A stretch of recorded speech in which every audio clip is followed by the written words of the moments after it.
Hey everybody, Who's Your Jedi here with another review for you. This time I'm talking about episode 10 of season 2 of Game of Thrones, Valar Morghulis. And that's about the best stab that I can manage at that. So let's leave it at that. Anyway, after the real wham bang, huge special effects stuff blowing up from last episode, this was oddly enough a much calmer episode, a more subdued season finale. But I don't really have a problem with that because there's just so much good stuff going on, and it's certainly not as if we don't get that big punch in the gut moment at the very end. But anyway, before we get to that, we have loads and loads to talk about. We basically spend a little time checking in with everybody. So let's not waste time. Let's check in. Let's start off in King's Landing with Peter. Peter has at long last been granted a title of nobility. Of course, he's been granted a burned down piece of crap castle. So not really a whole lot. It's sort of like being granted wow, it's a place that's like being granted someplace even worse than Gary, Indiana. And you know what? I'm from Indiana, so I can badmouth Gary to my heart's content. I've been there. It is not a terribly nice place. So anyway, and if you're not from the States or just not familiar with Gary, it's basically a steel town that's seen better days. Let's leave it at that. But anyway, he has at last raised himself into the ranks of the nobility, and this is one of the key steps in what Peter has been planning for a very, very long time. And this really does play into what he says to Sansa shortly thereafter. We're all liars here, and we're all better than you. Well, that is very true. Sansa has learned to play the game a little bit, but honestly, her level of skill at this, frankly, she's even worse than her dad. And we saw how long poor old Ned lasted. If it hasn't been for Peter, well, he makes it quite clear to Sansa just what her fate is going to be if she does not accept his help. And it is very obvious to those of us who've read the books, who have been following what's been going on with Peter, that it does seem like he is sort of choosing to hone in on Sansa as a replacement for Catelyn. Catelyn has made it quite clear the last time she saw him that she wanted absolutely nothing to do with Peter, and, well, frankly, who can blame her? So here we go. We're going to get to see where things are going to go with that particular dynamic between those two characters, and I'm actually very excited about that. When we last left off with Peter and Sansa in the books, things between them had evolved in a very interesting direction. Not the direction I think a lot of people who are watching the show may immediately assume that they would go in. And before I continue on, I suppose I should give my standard disclaimer in regards to this show. First of all, that I have read all the books, and it's been more than a year since I've read any of them except for A Dance with Dragons. So if I get show and book continuity mixed up, or if I forget some things, leave some details out, please forgive me. Also, I'm going to make it a point not to spoil any of the big surprises from the books. However, in order to do these reviews properly, I feel I am going to need to occasionally talk about some of the smaller details of the books. So if you want to remain 100% spoiler free for the books, you might want to go and turn away right now.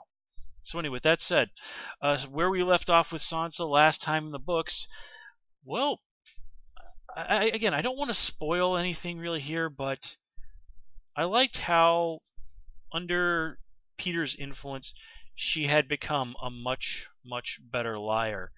and that just served to really, really, I think, continue to enhance Sansa as a character, because that is one of the things that she did have in the very beginning of the story was, like the first book, by the time things were wrapped up, you basically wanted to strangle her. But as things wear on, you just get to feel more and more bad for her, and she continues to become stronger, learns a little bit about how to play the Game of Thrones, and just generally becomes a more sympathetic and more interesting character. So I do like the way they're handling these things, and honestly, I do like that this is moving at what I would consider a faster pace than in the books. So yeah, what's going on with the rest of the folks in King's Landing? Well, with Tywin, about the only really difference was that his horse in the TV show went to the bathroom outside of the throne room, where it did inside in the books. The whole Joffrey and Marjorie thing. This was something that I had to actually, while I was watching, stop and really think about again, since it had been so long since I'd read those particular events in the books. But yeah, this is definitely going to be shaping up for some very fun stuff later on. I particularly enjoyed what basically what Joffrey gets up to in the next season. I'm sorry, in the third book. That makes for some really great stuff.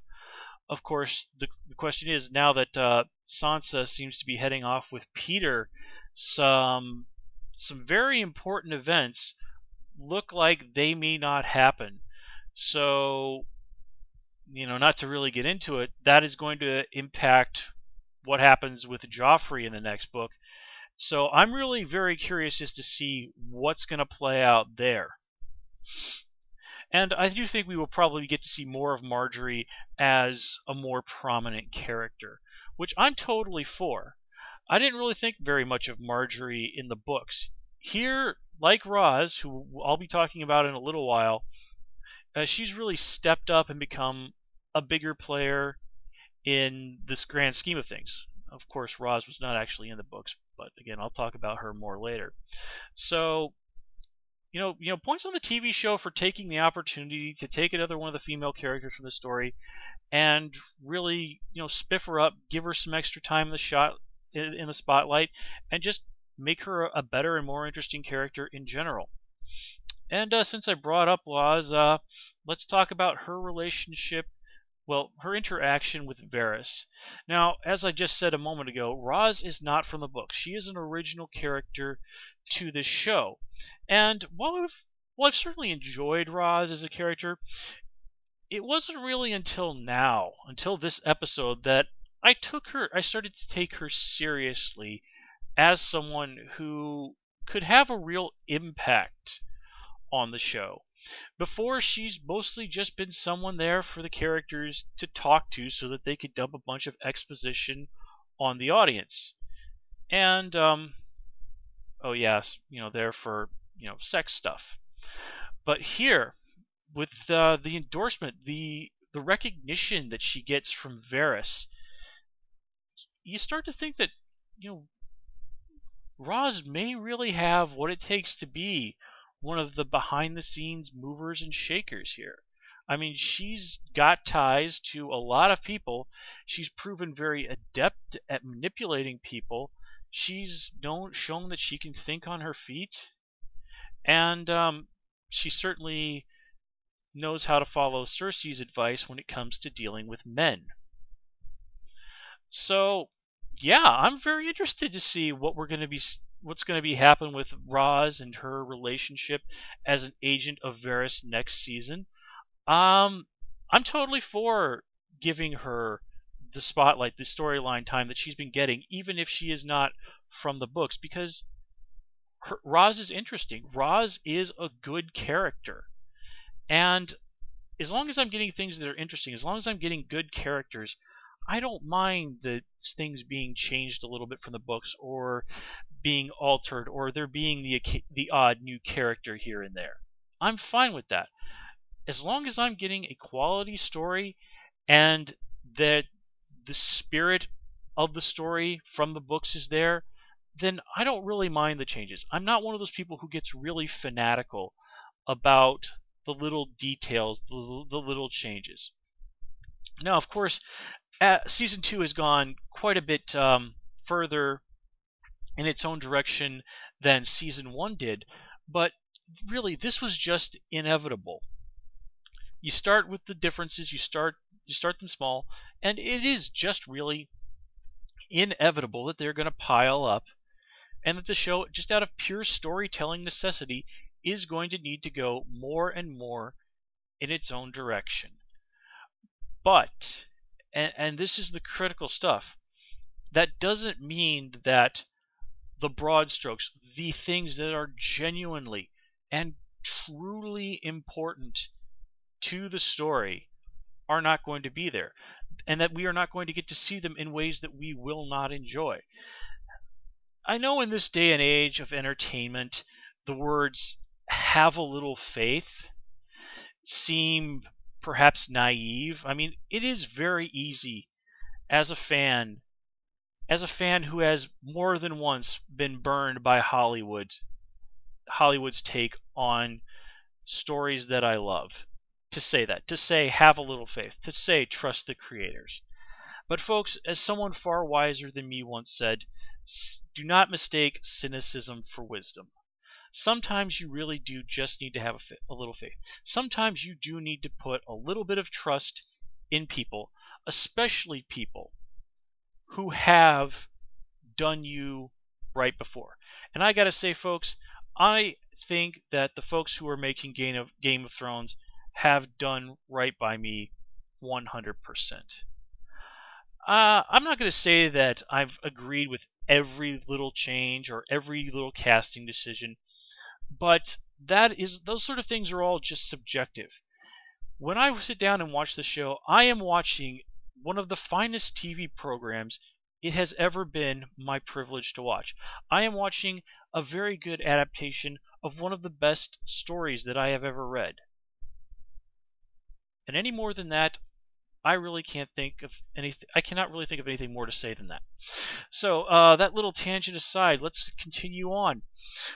We get to see some very nice stuff with Jaime and Brienne. It looks like, of course, that they are moving some things from the later books up much further. The rebels, the freedom fighters up in the north, don't really come onto their own certainly until much later on in the story. But honestly, I think that introducing them here is important, because we will no doubt be seeing more of them in the next season. So here, they're already in our consciousness. We understand a little bit about what it is they are up to, how they are willing to take reprisals against anybody they see as having ties to the Lannisters, even if they're women who were just basically doing what they had to do in order to survive during wartime. And there are more than ample examples of exactly this happening in history. It wasn't quite lynchings, but after the end of the Second World War, in places like France, especially France, women who, for whatever reason, to survive or what have you, who slept with German officers, were literally dragged into the streets and had their heads shaved. If I even remember hearing stories about the same thing happening to women who were involved with the fascists in Italy. So, and I certainly have no doubt that similar things happened around the world, especially in the medieval times. So we are seeing that even though we have come to think of the people from the north as heroes, we are again reminded that there is no side that is 100% good in any of this, that there are bad people on all sides. And here we see these people, these freedom fighters, as they like to bill themselves, who have committed an atrocity and who have killed these innocent women. It's strongly implied that they gang raped one of them.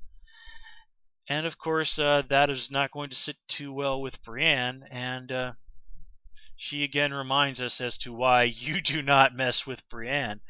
And of course, a lot of what we see here is important in establishing that Jaime genuinely starts to respect her. The dynamic between Jaime and Brienne is a very important, very big part of things that happen in the next part of the story, and it's honestly some of the best stuff I think in the entire series. So, lots of points to the show's creators for doing that, lots of points to all the actors, and yeah, just remember, folks, Brienne is awesome. Never doubt it. Let's talk about Robb briefly. Not a whole lot to say about Robb here. Congratulations, Robb, on your wedding. I'm sure your choice to cross Walder Frey will have absolutely no consequences whatsoever in the future. That said, points for telling your mom that no parent that she has no right to call you reckless. Sorry, Caitlin. I'm afraid I have to agree with Robb on this one. You were dumb. But yeah, there's going to be more fun stuff with Robb and Caitlin next season. I'm looking forward to fans' reactions to some of the very big things that are going to happen with them. Yeah, I can't wait to hear what some of you think of that when it hits the air. And if you read the books, you just might have an inkling of what I'm talking about. Don't spoil it for them. Okay, on that slightly sinister note, let us continue on.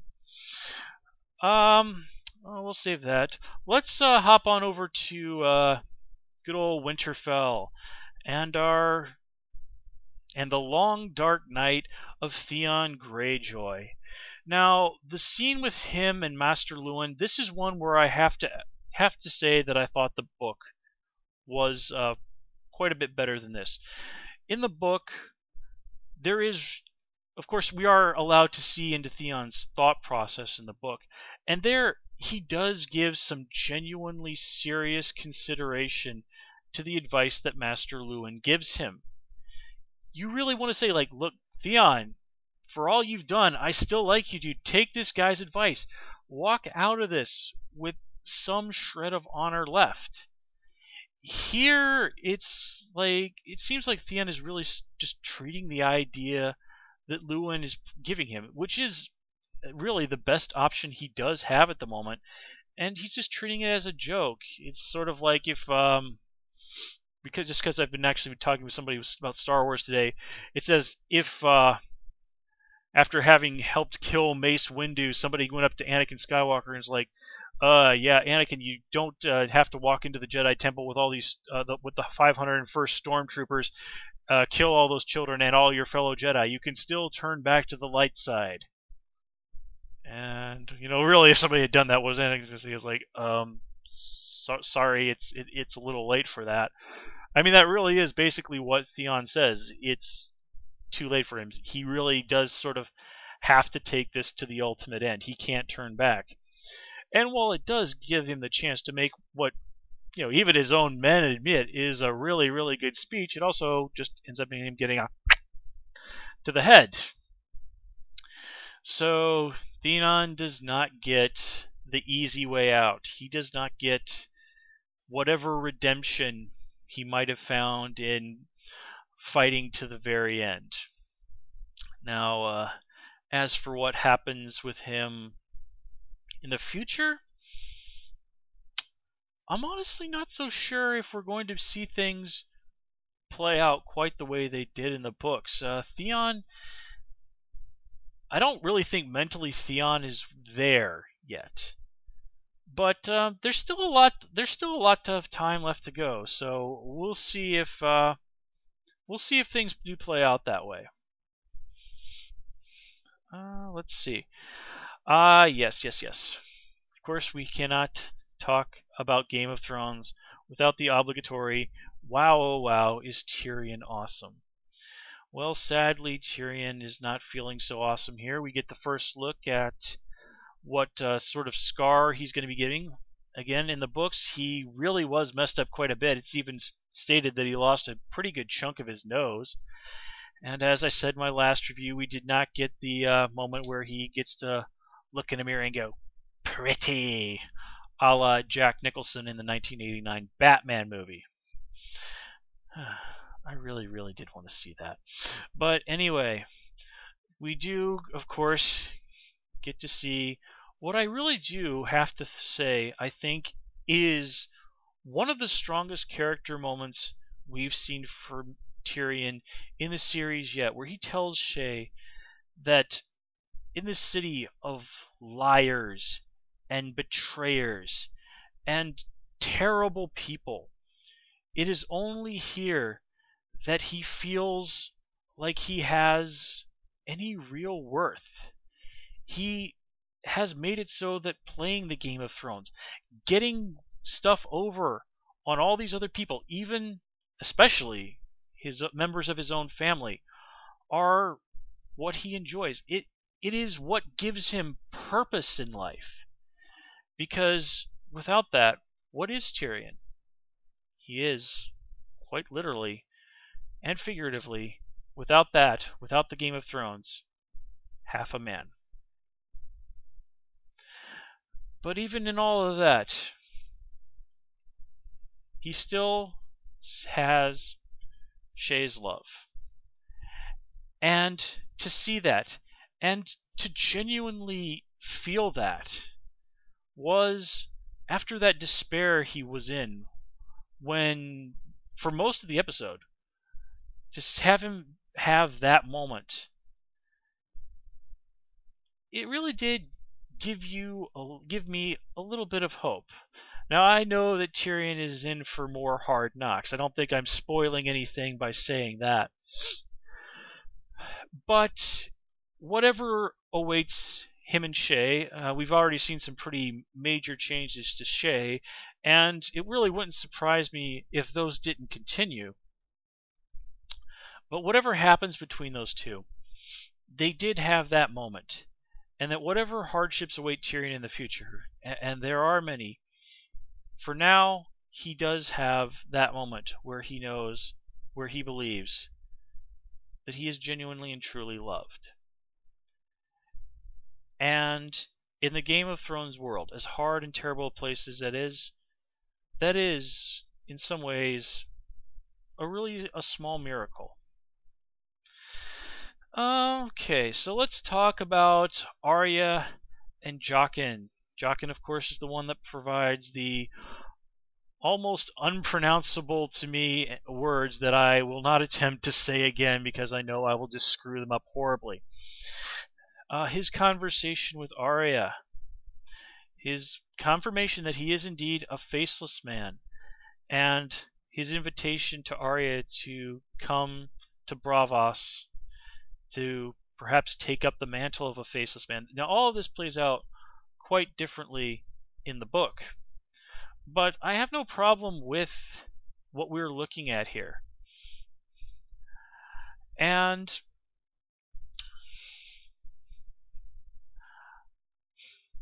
you know what? I actually think that's really all that I have to say about this.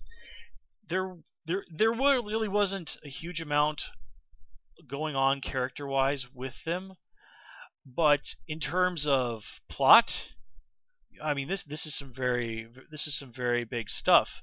Arya's choice here, her interaction with Jaqen, is going to have some very big ramifications for her, for Gendry, since he's around, of course, for Hot Pie. Boy, Hot Pie. One of I gotta say, man, even in the books, I was amazed that some of the stuff you did manage to survive. But anyway, let's continue on. Let's talk about Jon. Of course, we saw him kill Halfhand to prove himself to the wildlings, and in case it wasn't clear, folks, that was indeed Halfhand's plan the entire time.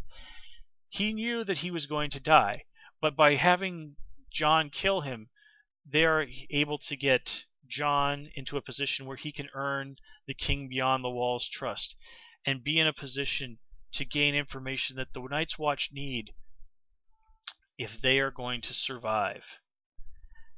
And after getting our first real look with Sam at just what it is that has been waiting beyond the wall, growing in strength all this time, well, it's perfectly reasonable to start doubting that people are going to survive.